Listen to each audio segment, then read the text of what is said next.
ময়মনসিংহে অভিযান চালিয়ে জুয়া খেলার সময় আওয়ামী লীগ নেতা ও আলোচিত সাবেক কাউন্সিলর আসাদুজ্জামান জামালকে গ্রেপ্তার করেছে যৌথ বাহিনী। শুক্রবার ২৭ ডিসেম্বর রাত ৮টার দিকে সদরের চর ঈশ্বরদীয়া শিমুলতলী মোড় এলাকা থেকে তাকে গ্রেপ্তার করা হয়। এ সময় গ্রেপ্তার হন আরো ৭ জন। গ্রেপ্তার আসাদুজ্জামান জামাল ময়মনসিংহ মহানগর আওয়ামী লীগের উপদেষ্টা পরিষদের সদস্য ও সিটি কর্পোরেশনের ৩১ নম্বর ওয়ার্ডের সাবেক কাউন্সিলর। ময়মনসিংহ কোতোয়ালি মডেল থানার ভারপ্রাপ্ত কর্মকর্তা ওসি মোহাম্মদ শফিকুর ইসলাম বলেন, রাতে চর ঈশ্বরদীয়া শিমুলতলী মোড় এলাকায় আলাল সর্দারের বসতবাড়ির ভিতরে আসাদুজ্জামান জামাল সহ কয়েকজন টাকা দিয়ে জুয়া খেলছিল।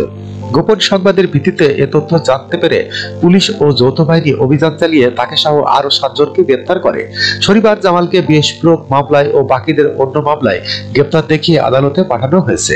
এর আগে ২০১৮ সালের ১৯ ফেব্রুয়ারি ভোর ৪:৩০টার দিকে সদরের শম্ভুগঞ্জের চর ঈশ্বরদীয়া ইউনিয়নের ঋষিপাড়া এলাকায় অভিযান চালিয়ে আসাদুজ্জামান জামালকে গ্রেপ্তার করে র্যাপিড অ্যাকশন ব্যাটালিয়ন র্যাব।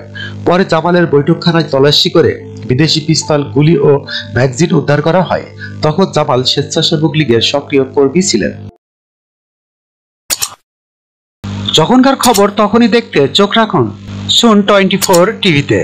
চ্যানেলটি সাবস্ক্রাইব করুন।